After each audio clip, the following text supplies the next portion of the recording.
क्या आप केरल जाने का सोच रहे हैं? तो आपके लिए जैन समाज का सबसे भरोसेमंद नागफनी टूर्स एंड ट्रेवल्स लाया है केरल में शुद्ध जैन भोजन और बेहतरीन आवास के साथ टूर पैकेज।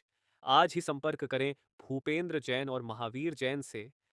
तो देखो, आप लोग पालन कर सको तो बता ही देता हूँ। घर में रह कर के भी बहुत अच्छी तरह से आप पालन कर सकते हैं। जो शिविर में आ रहे हैं वे तो बड़भागी हैं ही, क्योंकि उनको तो 24 घंटे ऐसे धर्म ध्यान में व्यतीत किया जाएगा जैसे वह जन्म जन्म के त्यागी हों। ऐसा बात है, यहाँ का तो वातावरण ही अलग हो जाता है। लेकिन फिर भी महिलाओं को और पुरुषों के लिए आपको ये नियम, और हो सके तो इसका वार्षिक सभी के लिए वार्षिक पर पहुँच जाएगा। हम आपको 10 मिनट में बता देते हैं। सभी व्यक्तियों के लिए 10 लाख क्षण पर में कम से कम 9 बार नमोकार मंत्र पढ़ना और सूर्य उदय के पूर्व उठना अनिवार्य है। 10 दिन ये आर्यों की प्रथम पहचान है। आर्य लोग कभी, आर्यों के लिए सूर्य कभी सोता नहीं देख सकता, और जो सूर्य के उदय के बाद भी सोते हैं उनके नियम से उनके विचार राक्षसी होते हैं, निशाचरी होते हैं, तामसी होते हैं। जितने भी लोग तामसी होते हैं, और तामसी विचार वाला कभी सात्विक नहीं हो सकता। इसलिए कम से कम पर्व के दिनों में नियम बनना चाहिए कि हम सूर्य उदय के बाद उठेंगे। जो उगते हुए सूर्य के पहले उठ जाता है उसकी जिंदगी सदा उगते हुए सूर्य के समान बढ़ती रहती है। उगता हुआ सूर्य देखना शुभ माना जाता है। उस दिन कभी भी घर का बना हुआ और जो पेस्ट आदि होते मंजन करने के, ये पेस्ट वाले ट्यूब वाले मंजन नहीं करना। या तो काला मंजन आता है या आयुर्वेदिक सूखा मंजन कोई आता है, घर में बना सकते हैं। कम से कम 10 दिन जो पेस्ट वाले ट्यूब वाले मंजन हैं ये नहीं करना चाहिए।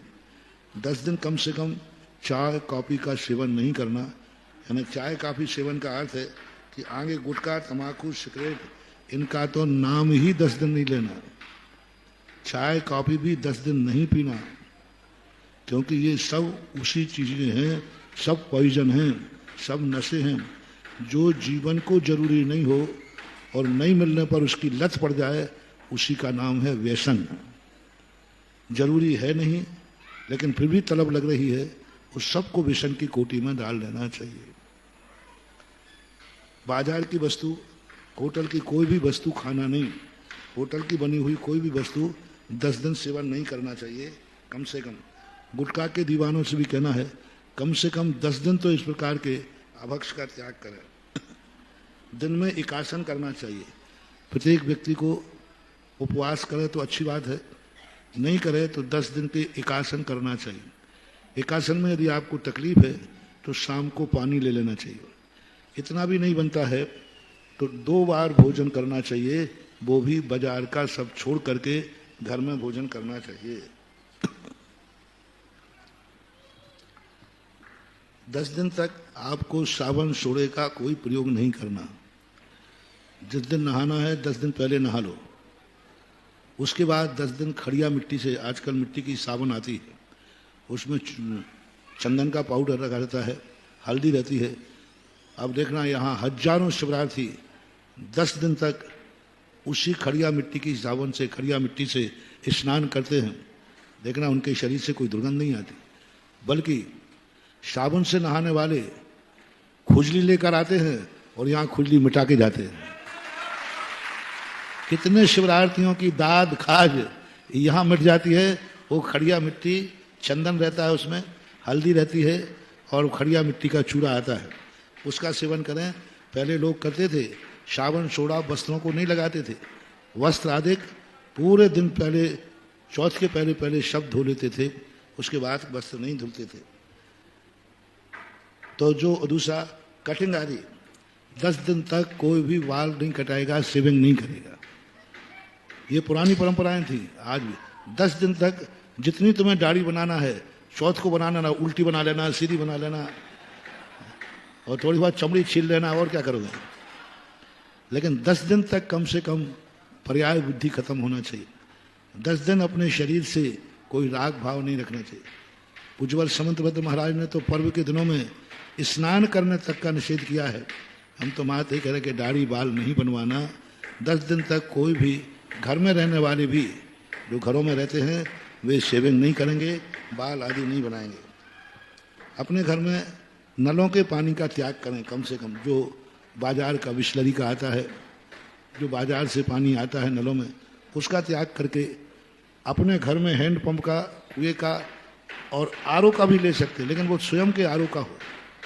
और या ऐसी फैक्ट्री हो जहाँ तुम्हारे सामने तुम्हारे लिए शुद्ध पानी भर के दें।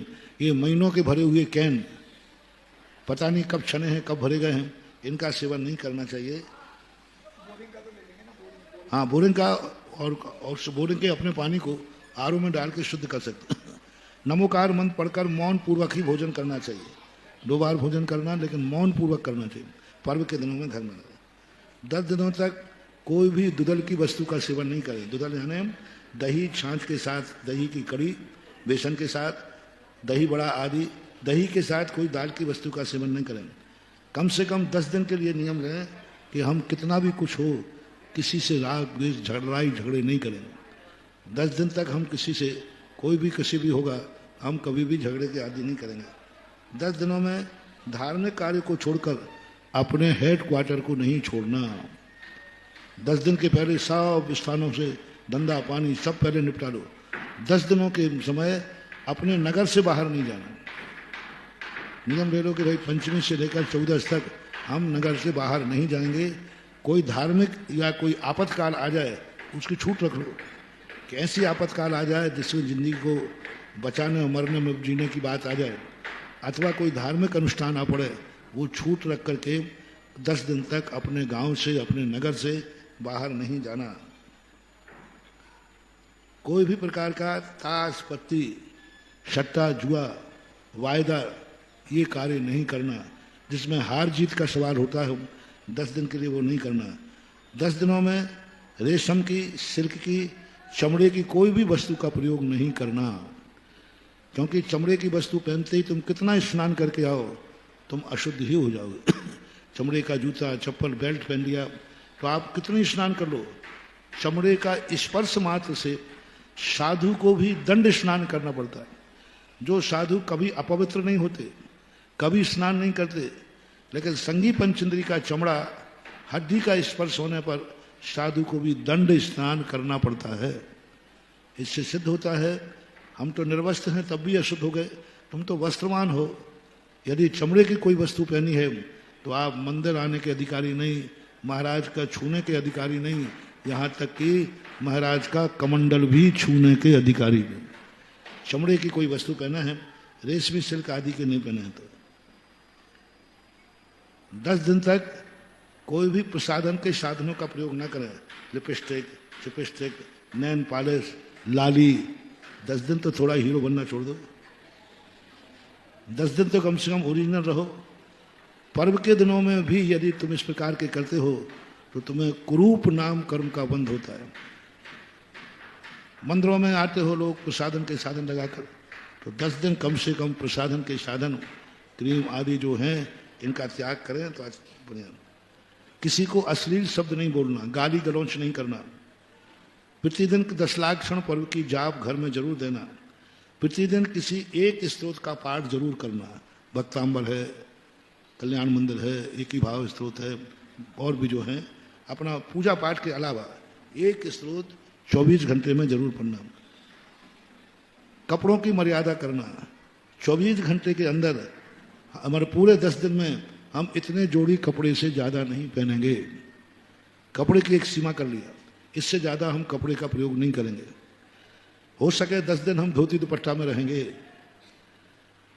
महिलाएं अपनी सीमें कर लें, और क्या, 10 दिन की 10 साड़ियाँ रख लें, और क्या रखें। हाँ, तो कम से कम सीमें। क्यों भाई? नहीं भाई, कह रहा 10 से 10 नहीं, 20-25 चाहिए 10 दिन, इसलिए ऐसे वो।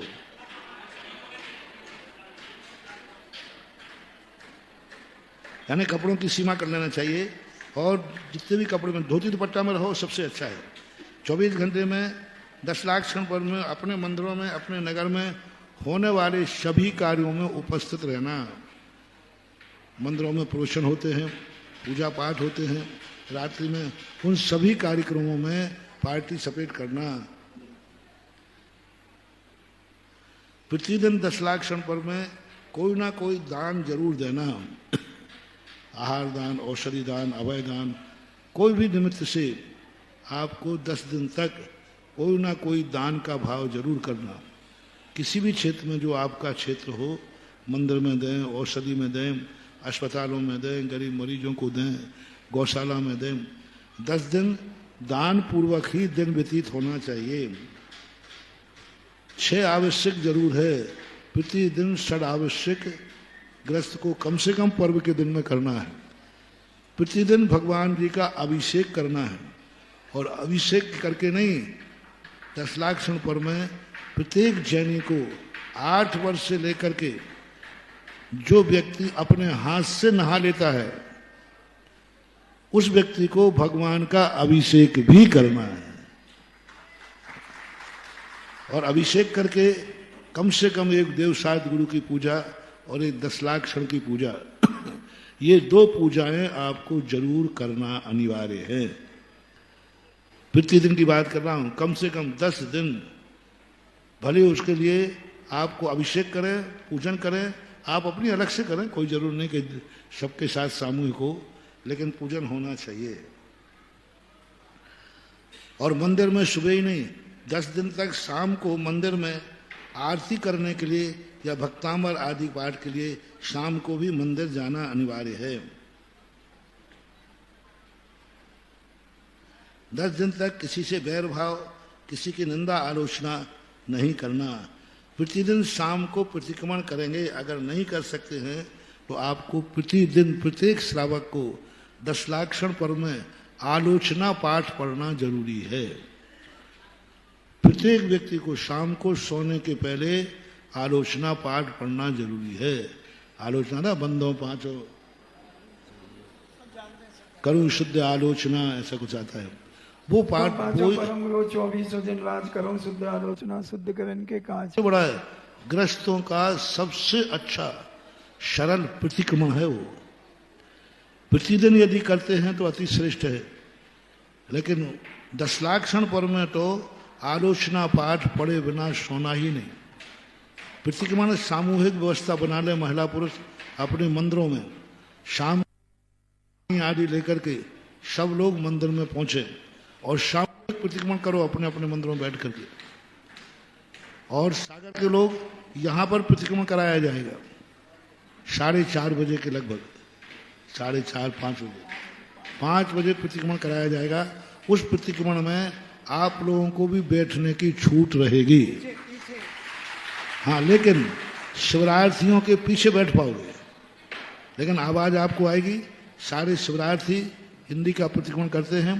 स्टेज से एक व्यक्ति प्रतिक्रमण की एक लाइन बोलता है, आप लोग दोहराते हैं, कायेश्वर आदि सब करते हैं। उस प्रतिक्रमण में आपके गृहस्थी में किए हुए आरंभ परिग्रह की आलोचना होती है। वो आपकी जिन पूजा किताब में प्रतिक्रमण, श्रावक प्रतिक्रमण हिंदी का छपा हुआ है। रात्रि में कम से कम 10 दिन अन्न जल का त्याग करना। कम से कम रात्रि में तो 10 लाख पर्व में तो कम से कम रात्रि में 4 प्रकार के अन्न जल का त्याग होना ही चाहिए। अब कोई ऐसी बीमारी है कि रात दवाई नहीं खाएगा तो ऊपर चला जाएगा, वो बात अलग है, लेकिन सामान्यतः तो त्याग करना चाहिए। अंग्रेजी दवाइयाँ आदि का विशेष परिस्थिति छोड़कर नहीं सेवन करना चाहिए। व्यापार करने का समय निश्चित होना चाहिए। कम से कम आधे टाइम सुबह का टाइम तो कम से कम मंदिर में व्यतीत करना चाहिए। 11-12 बजे के बाद ही आपको व्यापार आदि करना है। और यदि नौकरी में है तो अपने बॉस से कहकर, अपने ऑफिस से कहकर कम से कम सुबह सुबह की छुट्टी वहाँ से लें, चाहे भली बाद में डबल टाइम देना पड़े तो दे दें। व्यापार की ऑफिस का समय निश्चित करना चाहिए। धार्मिक कार्यक्रमों के समय व्यापार नहीं करना। और सुबह उठ करके प्रत्येक घर के सदस्य को एक दूसरे को जो पहले दिखेगा सब एक दूसरे को जय जिनेंद्र करेंगे। उठते ही सबसे पहले उठते ही जो मिले सबको जय जिनेंद्र। बेटा मिले तो बाप कहेगा बेटा जय जिनेंद्र, बेटा कहे तो पापा जय जिनेंद्र। पति पत्नी मिले तो दोनों एक दूसरे को जय जिनेंद्र। जय जिनेंद्र तुम लोगों ने दूसरों के लिए कर दिया है, अपनों के लिए जय जिनेंद्र कोई नहीं बोलता, बल्कि शुरुआत अपने घर से होना चाहिए जय जिनेंद्र की। जिस घर में ये नियम हो जाए कि प्रत्येक व्यक्ति उठ करके सुबह सबसे पहले जो व्यक्ति मिलेगा जय जिनेंद्र करेगा, तो वैसे ही राग द्वेष प्रतिदिन के प्रतिदिन खत्म हो जाएंगे। जय जिनेंद्र करना अनिवार्य है। और दोनों तो ये कार्य है, सामान्य विषय आपको बता दिए। और इसके अलावा ये तो सामान्य लोगों के लिए, कमजोर लोगों के लिए, जो कुछ नहीं कर सकते हैं उनके लिए हैं। जो इससे और अधिक करते हैं उनको करना ही चाहिए।